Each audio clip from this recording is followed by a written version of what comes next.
All right, everybody, thanks for joining in. This episode, we are doing a fan suggestion, I believe. I'm pretty sure that I got the idea from this from a fan. But anyway, we are doing a fan suggestion this episode. And this is actually a movie that, man, I can't even tell you the last time I saw this movie.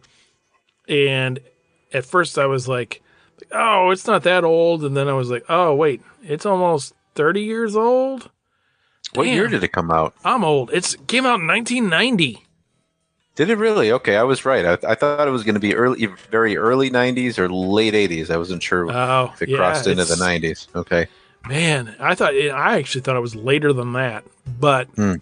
talking about 1990s Tremors. Yeah, this was one I remember. It was kind of a big deal when it came out. I think it got a lot of marketing, a lot of ads on TV, a lot of TV spots and that kind of thing.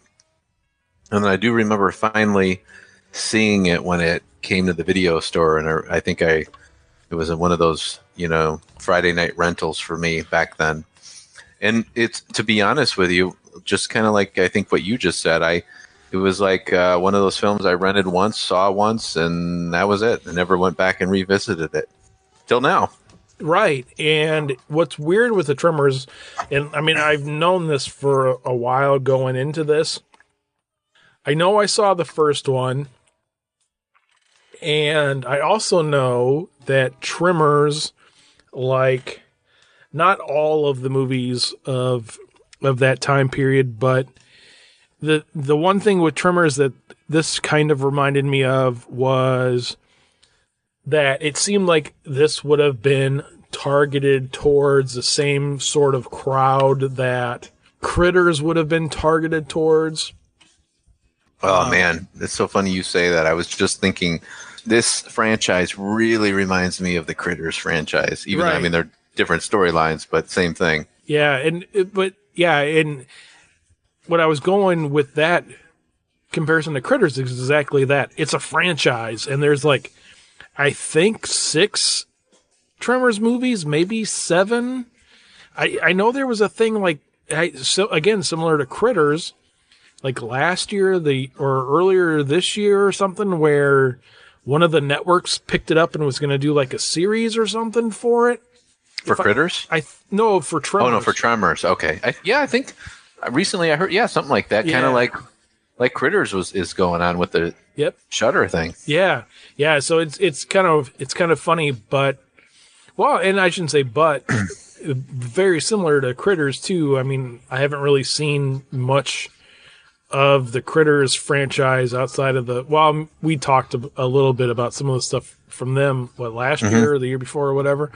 But I mean, outside of Tremors, I don't think I've ever seen any of the sequels. If I have, I don't remember ever seeing them. So I don't think I've seen any Tremors sequel. I know there's a whole bunch of them, Yeah. but I don't think I've ever sat down and watched any of them. I know that what's the guy from what's his name, Michael Gross from Family Ties. oh yeah, I think he sort of took over as like the leading role in a lot of the later films. oh really? Okay. Yeah, I believe so. I think he's kind of because Kevin Bacon. I mean, I think he was pretty much done after the original, right? He didn't return for 2, 3, 4, or whatever. Right. Which is so funny with Kevin Bacon because this is the second Kevin Bacon movie that we've done on here. We talked about, we've covered Friday the 13th, the original one, twice on here at different times. But the same thing with Friday the 13th. I think Kevin Bacon has sort of the similar feeling towards Tremors, where he's like, whatever, that was a shitty movie I did early in my career. I don't want to talk about it. Which is kind of funny because, I mean, I know he's done stuff since then, but and I know that people know who Kevin Bacon is, but it's not like Kevin Bacon's a huge star. You know, he never really became a blockbuster movie star. You know, he made like a lot of these, not low budget, but whatever you want to, I mean, there weren't blockbuster movies. Back in the 80s, he was kind of like the, what would you call him? Would you say like he was sort of like he was a pinup for the most part, right? See, I don't even know if I would. I mean, maybe, but I mean, when you he think did of like some Kevin of those. Bacon, I mean, how many movies of Kevin Bacon's can you actually name outside of Tremors and Friday the Well, 13th? there was Footloose. Yep, That was his big one. so that's one. Then there was, I remember, She's Having a Baby. That was like a John Hughes film. Yeah. Okay. Remember that one? Yep. And then he had that weird little cameo in Planes, Trains, and Automobiles. Remember that? Yeah. Yeah. So I mean, yeah, two movies outside of Tremors and Friday the 13th. But he had to have been like more like there had to have been more See, going on. that's a for him. weird thing with Kevin Bacon is like, I mean, he's like one of those like Hollywood icons that get mentioned all the time and people know who he is. But I mean, if you think of somebody like Denzel Washington comes to mind.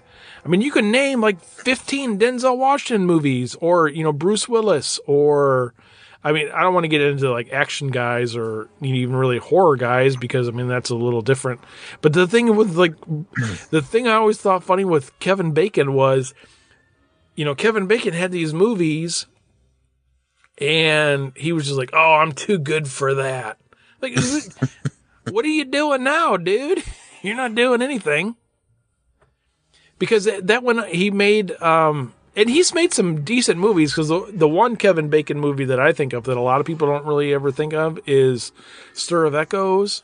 Oh yeah, that's right. You know, and then Came out the same year as Sixth Sense. yeah, and it was a better movie than The Sixth Sense. You think so? I think so. Yeah. Okay. But again, it's just so funny. Like he's like one of these guys that. I think more because of the Sixth Sense of Kevin Bacon than anything, or was it 6 Degrees of Separation of Kevin Bacon? That weird like game that people would play. Yeah, right. You know, I think that gave him some like weird notoriety that he probably maybe didn't necessarily deserve, but Yeah, he had a it's cool funny. name, so people were like, "Oh, let's use his name for this game instead of somebody else."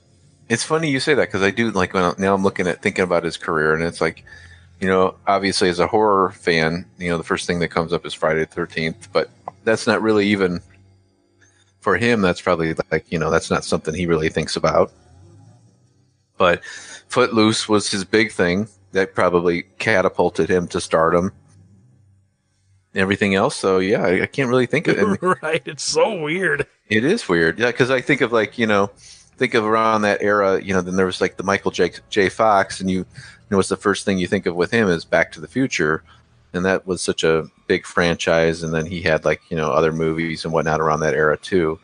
But yeah, Kevin Bacon, it's like, you know, he's kind of, and the Tremors, you know, that seemed like one that was like his name was all over that one. So that, I mean, when you think of Tremors, that's like the first thing I think of is Kevin Bacon in a cowboy hat. Yeah. Yeah, it's so weird.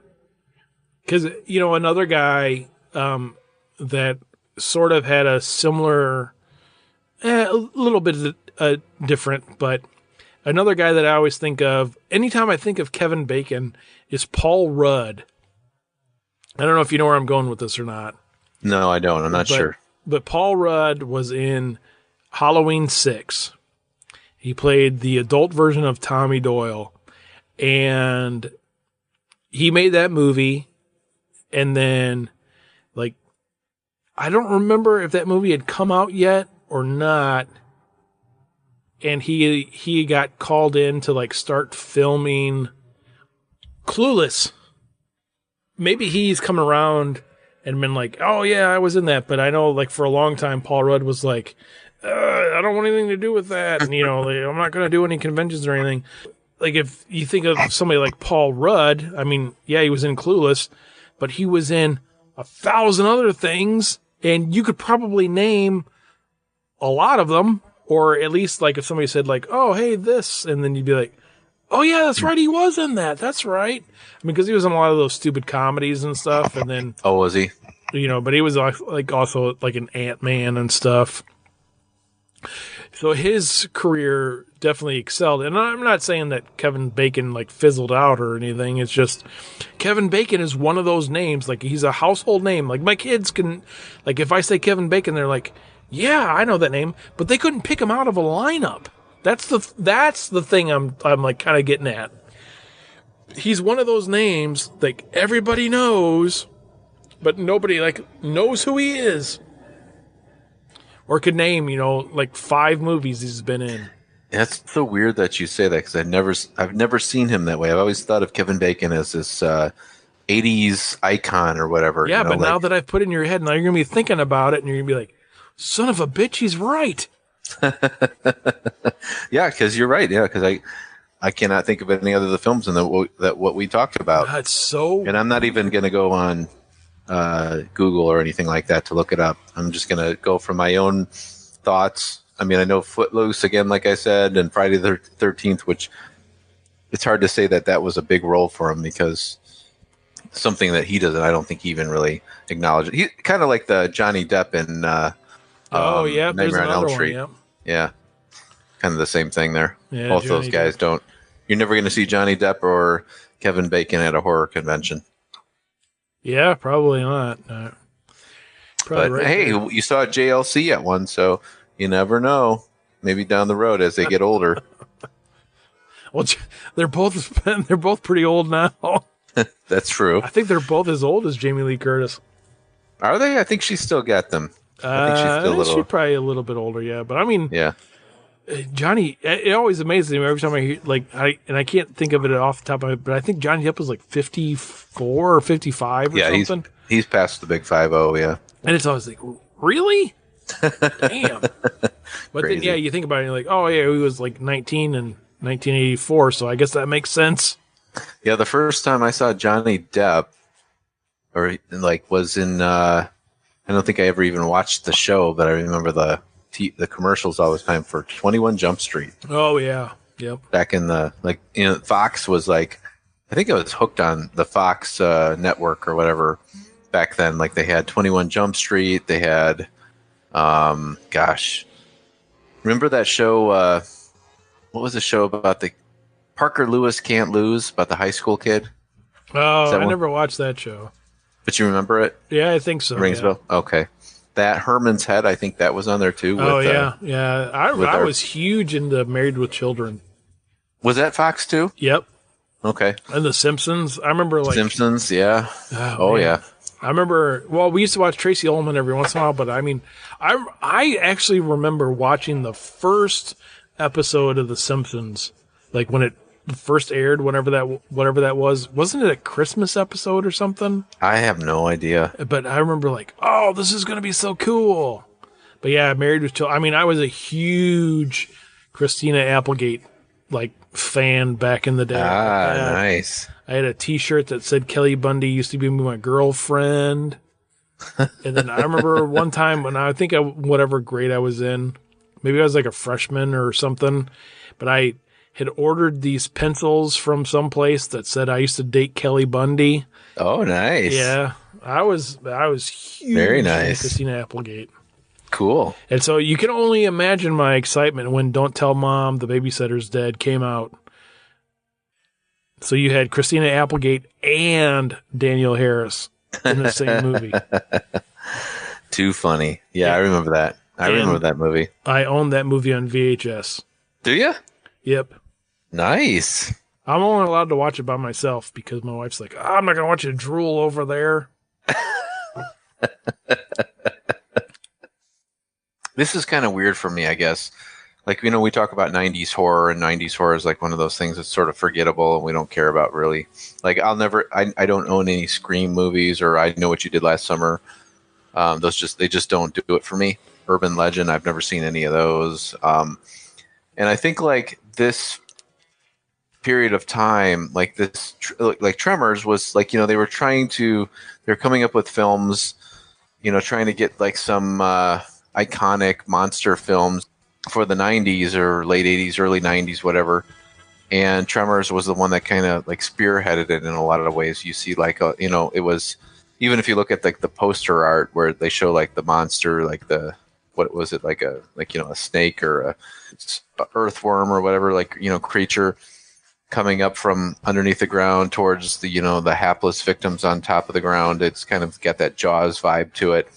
And I think they were trying to get another thing going here with like that type of thing, that type of feel. Like, oh, okay, this is the first giant monster worm creature film, like just like Jaws was. And to me, it just never really resonated as well. And like, it's not one that, like, I'll say it, like, to be honest with you, I don't think I'll ever go back and watch it again. And I have no interest in watching the sequels either.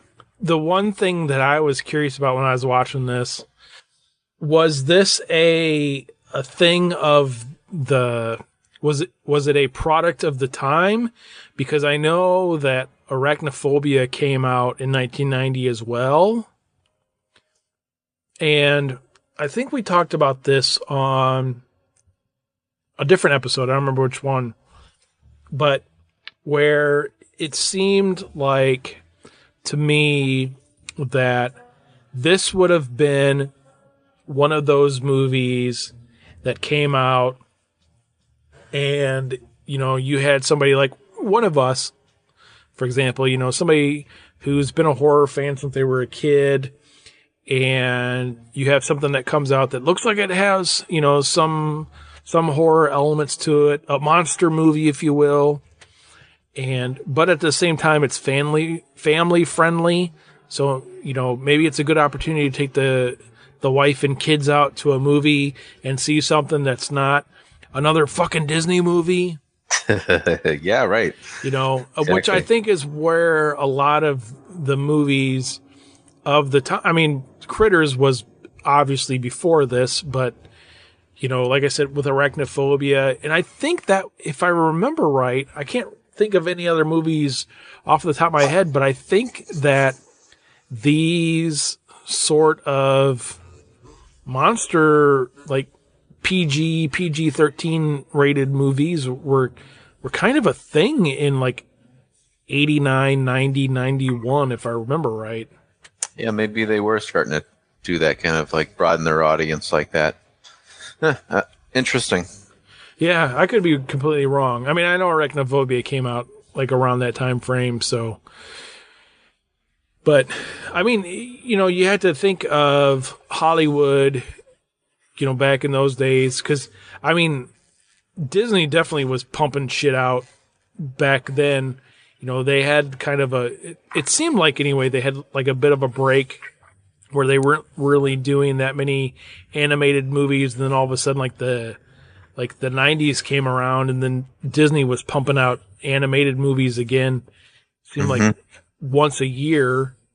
And I think some of the other studios were kind of like, oh, let's get like a family fun movie that'll get everybody out to kind of see. Right. And, which in this movie it's kind of funny because when I was watching this the most recent time, there is one scene, because this movie was rated PG-13, and so they probably knew they could get their one F-bomb in the movie. So there's like one scene where Kevin Bacon's like, fuck you, critter, or whatever the hell he says. Fuck you, worm, or whatever. Right. And then there's like a couple minutes later, there's another scene where he's like, oh, those mother truckers, or whatever he says. Or mother humpers or something. Yeah, he just gets that one F-bomb, and that's it. Yeah, and I'm like, what, are you seriously? Just don't even try to cuss if you're going to just be like, gosh, golly darn it, gumdrops. Yeah, definitely. They tried to go for the broader audience with this one, which to be honest with you, I think it kind of hurts it, to be honest, because they can't really go with full-on gore. And when you're watching monster movies, you really kind of want that, don't you? You want to see like more. You want to see kind of like a no holds barred take on the creatures and all of that, and they kind of have to. You can only get so much of it when you go with the PG-13. Yeah, that was one thing I did notice, was all the kills were mainly off screen. Yeah, and then the other thing that I noticed with this is when they killed the monster at different parts, because there was however many of them there was multiple monsters in this movie, was that the monsters themselves were very gooey, but it wasn't like blood. It was like, it almost looked like an orange slime.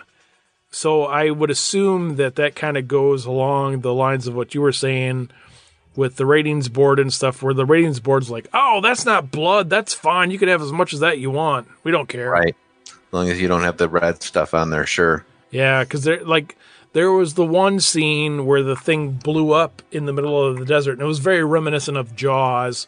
It just blows up into space, and then you have all this stuff flopping all over the place. But it was all covered in this weird orange goo. And then a couple of the other times where stuff happened, and you're like, oh, is that Jell-O? What is that? Yeah, I would say, it's kind of funny you bring up Jaws, because with all these monster movies, creature features, every time I watch one, I always go back to comparing it to Jaws. I'm like, okay, so this is the, Earth snake movie, but does it live up to the Jaws, like the ultimate shark movie?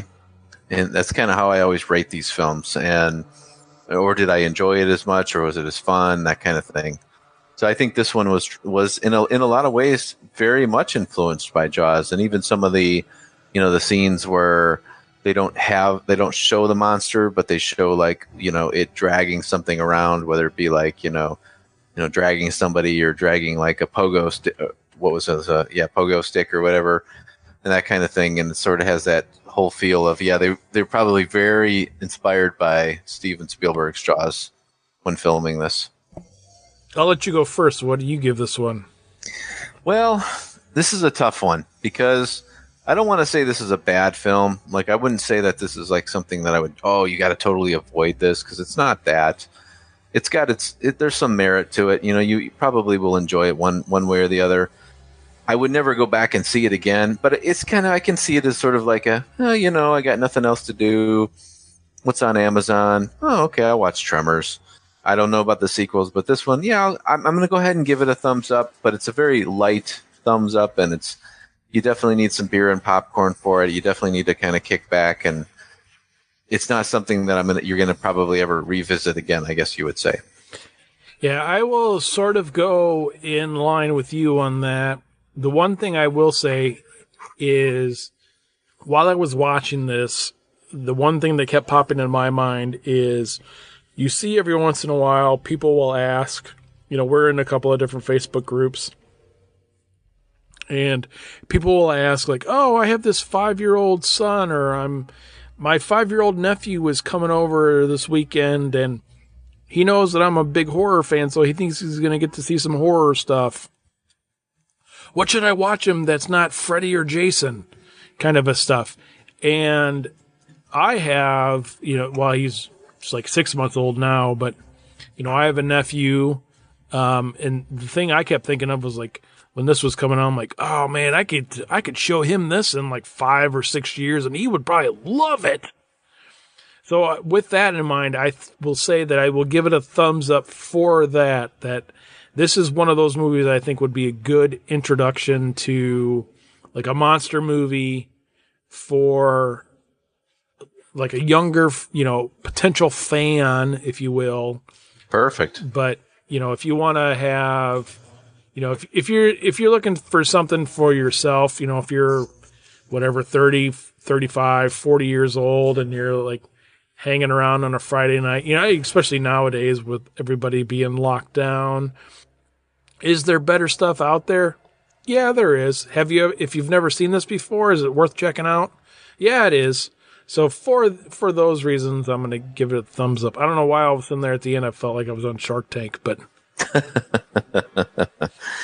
yeah, that's kind of how I think we're both kind of feeling the same way with it. It's not something that we're going to probably watch again, but hey, it is what it is, right?